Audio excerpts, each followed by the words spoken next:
はいどうも皆さんご機嫌いかがでしょうか。ゲームがあるからギリ生きてる山ちゃんと申します。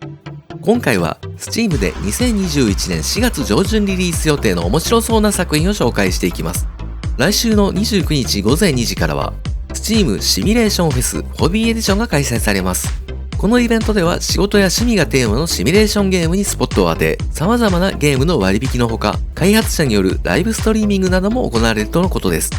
気になる方はチェックしてみてください。私のチャンネルでは今後発売予定の新作ゲームやセール情報などを簡単にわかりやすく紹介しております。この動画が少しでもあなたのお役に立ったら幸いです。高評価ボタンとチャンネル登録で応援をお願いいたします。それでは日本語対応の作品から見ていきましょう。まずはじめに、コロモン。フォロワー数は1750人。コロモンを捕獲して育成しながら冒険する RPG。コロモン研究機関ラックスソリスで働くことになった主人公が、コロモン使いであるバトルリサーチャーとなって、コロモンマスターを目指すとともに、世界の崩壊を止めるため、タイタンタスクフォースのメンバーとして、タイタンエッセンスの謎を解き明かすという物語。舞台となるベルアには極寒の氷の洞窟から灼熱の砂漠など6種類の地域が存在し、登場するコロモンは100種類以上。最強のコロモンを育成してオンライン PVP で対戦することもできます。体験版は日本語未対応ですが、セーブデータを製品版に引き継ぐことができるので、気になる方はチェックしてみてください。コロモンは2022年3月31日リリース予定日本語対応の作品です。ウィアードウエスト。フォロワー数は16,500人。価格は4100円です。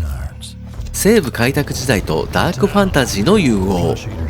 カーボーイ、無法者、先住民の抵抗など、オーソドックスな西部劇の設定に、魔法、スチームパンク技術、ダークファンタジーの世界に存在するようなモンスターが、西部劇テイストな世界で大暴れするアクション RPG。ストーリーは各章ごとに登場する5人の主人公にスポットを当てた物語が展開していきます。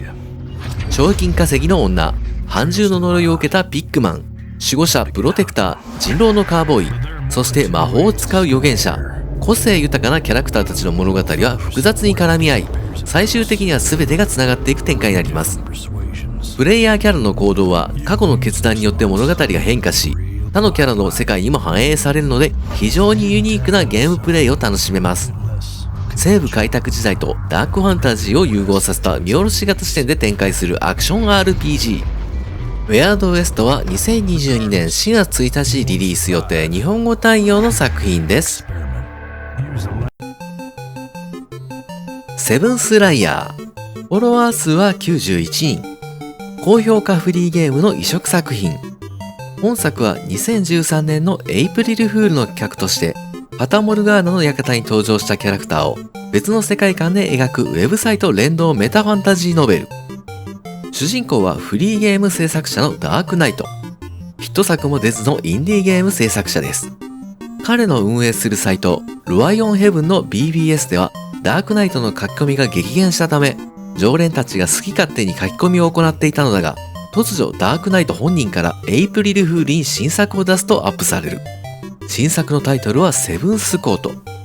エイプリルフール当日、セブンスコートという名前のゲームがサイトにアップロードされる。そのゲームをダウンロードしたユーザーは、セブンスコートの世界へ飛ばされてしまうといった物語。架空のサイトロワイオンヘブンも実際に見ることができ、リアルに作られているためゲームへの没入感がとてつもなく、ウェブサイト連動に張り巡らされた濃密な伏線を楽しむことができます。本作は独立した短編作品なので他の作品を未プレイでも楽しむことができます。セブンスライヤーは2022年4月1日リリース予定日本語対応の作品です。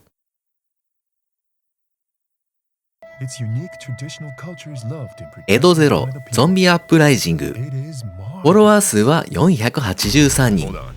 鎖国した幕末の日本が舞台のローグライクアクション。19世紀初頭にヨーロッパでゾンビ産業革命が起こり、世界の9割はゾンビで埋め尽くされていました。鎖国政策により難を逃れていた日本だったが、死の軍団率いるペリー提督の来航により、日本にもゾンビがなだれ込んできてしまったという物語。プレイヤーはゾンビに唯一対抗できる力を持ったゾンビ者である孤高の侍無名、江戸最強の力士ライデン、青い目を持つ謎の忍者マトカとなって死の軍勢に立ち向かうことになります。全てがランダム生成されるフィールドでは取得できるアイテムやスキルもランダムなので、手探りで強力なキャラクタービルドを模索していくのが本作の醍醐味。また拠点となる村ではダンジョンで獲得した報酬で拠点を拡張することができ、基礎能力の強化などが行え、やればやるほど強くなるといったシステム。プレイヤブルキャラクターの忍者のマトカは後日のアップデートで登場するとのことです。エドゼロゾンビアップライジングは2022年4月4日リリース予定、日本語対応の作品です。チャイナタウンディテクティブエージェンシー、フォロワー数は4820人。数々の事件に挑む近未来ミステリー。舞台は2032年のシンガポール。主人公はアミラ・ダーマ。彼女はかつてインターポールの新星として活躍し、現在はチャイナタウンの中心で新米私立探偵として活躍しています。探偵事務所では犯罪者、目撃者、手がかりを調査して謎を解き、クライアントからの依頼を解決していく。事件を調査するうちに世界的な陰謀に直面するアミラ。シンガポールを拠点に世界中を旅して手がかりを集め、謎の陰謀に満ちたサイバーノワールの世界を探求する。レトロなグラフィックで未来を描くネオノワールミステリー。無料プロローグ版も遊ぶことはできますが、日本語未対応です。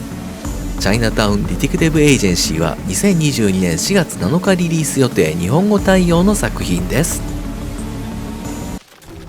ルーメンクラフト。フォロワー数は2011人。闇の世界に光をもたらすトップダウンシューティング。2221年、この惑星では地表での生活ができなくなり、残された人類は電気や光なしでの生活を余儀なくされていました。しかし高エネルギーを出力できる鉱山資源ルーメンの発見により、人類に生き残るための最後の希望がもたらされます。人々はルーメン鉱脈の付近に集落を築き、鉱山労働者であるスカウトを集め地下へと送り込みますが、戻ってきた者はいなかったという物語。プレイヤーはスカウトとなって地下洞窟にはびこる悪夢のような生き物の群れと戦い、人類最後の希望であるルーメンを採掘しなければなりません。ルーメンクラフトは2022年4月13日リリース予定、日本語対応の作品です。キャットカフェマネージャー。フォロワー数は2560人。猫カフェ経営シミュレーション。プレイヤーは小さな田舎町キャッターウォールウェイで亡くなった祖母が営んでいたカフェを建て直し、閑散とした村を再興するといった物語。放置されていたカフェは荒れ放題。店内を掃除して新しい内装を整えて従業員を雇ってカフェを発展させていきます。猫カフェで一番重要なのは猫ちゃんの存在。キャッターウォールウェイでは野生の猫ちゃんがたくさんいるので、餌を与え愛情を注ぎ家族の一員へと迎えてあげることができます。それぞれに性格など個性を持つ猫ちゃんたちにもレベルがあり、猫レベルを上げることで新たに特性を獲得できたりもします。また猫だけではなくカフェにはたくさんの人々が訪れるので、個性豊かな地元の住人と信頼関係を築いていくことも重要になります。キャッターウォールウェイには長きに及ぶ神秘の歴史があり、その謎を解き明かし、森にいる古代の猫神様と出会うこともあるみたいです。キャットカフェマネージャーは2022年4月14日リリース予定、日本語対応の作品です。クライムサイト。フォロワー数は737人。新感覚推理対戦型ミステリーシミュレーター。非対称の対戦型マルチプレイミステリーゲームで、未来の世界のシミュレート空間を舞台に AI のシャーラック・ホームズと AI ジェームス・モリアーティが戦うといった設定です。ゲームは2人から3人の少人数で展開。殺人鬼であるモリアーティが1名と探偵であるホームズが複数名に分かれて行うことになります。シミュレート空間ではパウンと呼ばれる6体のコマが存在し、ターゲット1体、キラー1体、どちらにも属さないパウンはノーマルに分類されます。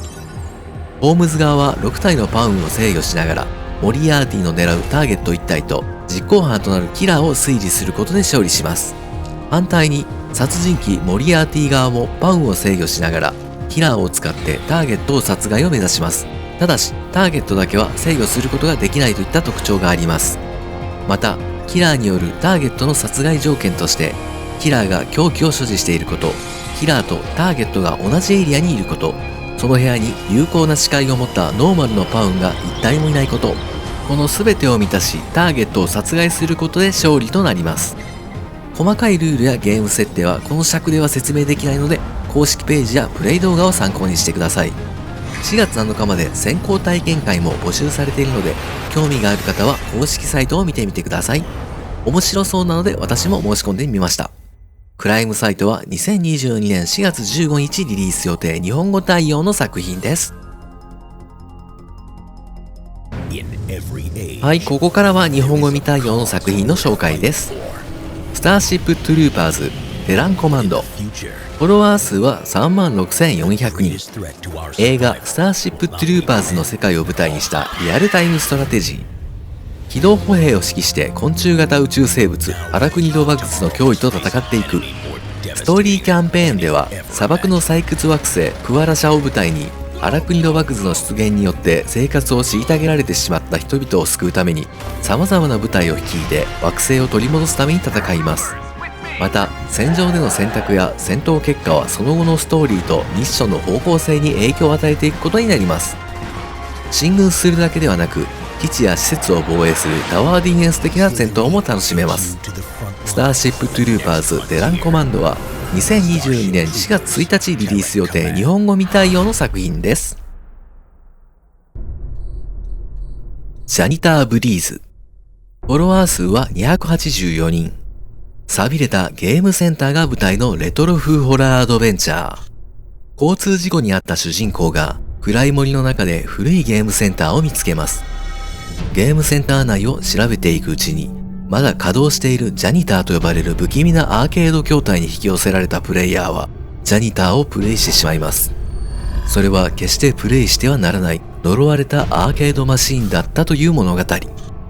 生き残るためにはジャニターをプレイし続けなければならず、プレイしている間にもあなたの背後では何かが起こっているかもしれませんが、何が起きてもアーケードゲームのプレイに集中しなければなりません。ジャニターブリーズは2022年4月7日リリース予定日本語未対応の作品です。ウラガン。フォロワー数は1350人。トップダウン視点のシューティングゲーム。暴走した AI によって支配されてしまった地球で目覚めたメックユニット。全方向から出現する暴走マシンを相手に左右の腕に搭載された重火器とブーストによる回避を駆使しながら荒れ果てたスペインや草木に覆われた香港など様々なロケーションを巡り、行方不明になったパイロットを探して荒廃した地球を進んでいくことになります。敵を倒すことで獲得できるオーブは機体回復や特殊攻撃として使用することができ、これらを賢く使うことがポイントになってきます。またゲームを進めていくことでプラズマブーメランやロケットランチャーなど新たな武器がアンロックされていきますが、大軍に対して威力を発揮するもの、重装甲の敵に威力を発揮するものがあるので、状況に応じて臨機応変に使い分けていかなければなりません。四方八方から迫り来る敵と弾幕をかいくぐる反射神経が試されるトップダウンシューター。ウラガンは2022年4月12日リリース予定日本語未対応の作品です。キングダムワークショップ。フォロワー数は2680人。中世の世界でワークショップ経営。中世の世界のような不思議な王国で工房のオーナーとなって従業員を雇い貿易を行って利益を上げ工房を大きくしていくといったゲームです。何を作っていくのもプレイヤーの自由。王国の依頼を受けて国のためのものを作るのか、市場を分析して最も利益の出るものを作るのか、答えは一つではありません。最初は森の中の小さな草原に工房を構えることになりますが、徐々に生産ラインを増強して王国一の工房を目指しましょう。キングダムワークショップは2022年4月15日リリース予定日本語未対応の作品です。はい、今回は Steam で2022年4月上旬リリース予定の面白そうな作品を紹介しました。来週の29日午前2時からは Steam シミュレーションフェスホビーエディションが開催されます。このイベントでは趣味や職業がテーマのシミュレーションゲームにスポットを当て、様々なゲームの割引のほか、開発者によるライブストリーミングなども行われるとのことです。気になる方はチェックしてみてください。私のチャンネルでは今後発売予定の新作ゲームやセール情報などを簡単にわかりやすく紹介しております。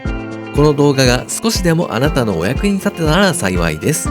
高評価ボタンとチャンネル登録で応援をお願いいたします。本日もご視聴ありがとうございました。皆様、明日の良い一日でありますように、次の動画でお会いしましょう。さよなら、バイバイ。